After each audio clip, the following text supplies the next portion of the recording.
what's the first thing you do to make sure there's no damage to the tub? Okay, so you walk into a job, it's your first day, and in this case it's the tub area, and you gotta install the bagger board, and then you have to install the tile. So what's the first thing you do? Well, the first thing you do is to make sure there's no damage to the tub.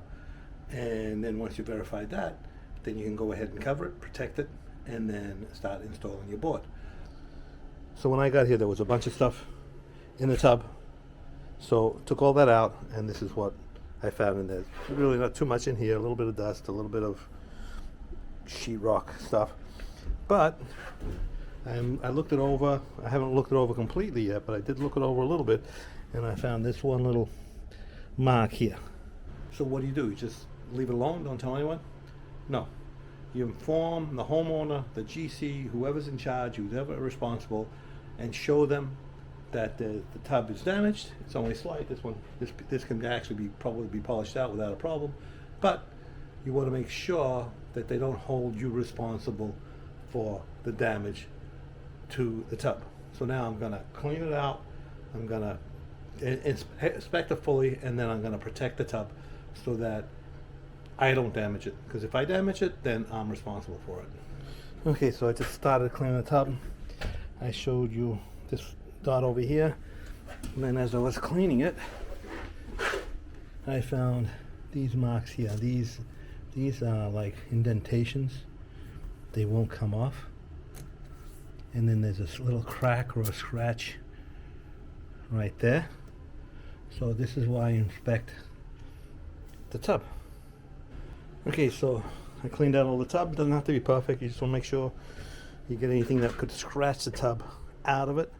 It's pretty clean, and I showed you the defect here and the defect here. Now on this one here, we got the board's going to sit on the lip. I don't like to do that, but that's just the way it is. I like to have it actually sit on the tub. Like here, it's going to sit on the tub, but I can't do anything about that. This is the same way. So we're going to put the board sitting on the lip. We're going to put a piece of sealant on there, and then we're going to put more sealant to seal that joint.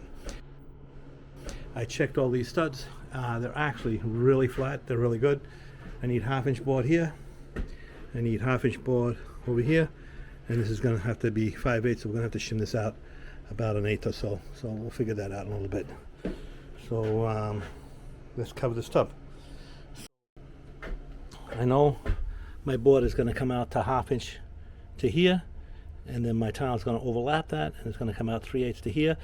So when I put my tape on, I want the tape to be far enough away from where the tile is going to go so that the tile does not sit in the tub, and I don't have to struggle getting the tape out. So let me show you that. Got the tape all the way around, and I am far enough away so when I get my board on and then I get my tile on, I am going to be I'm not going to be sitting on the tape, so I won't have any trouble getting it out. Okay, so I got the whole tub protected so that it won't get damaged as I install the tile. Hey, if you got any useful information from this video, consider hitting that like button and subscribing so I can keep making content like this to help you install tile the proper way. Thanks for watching.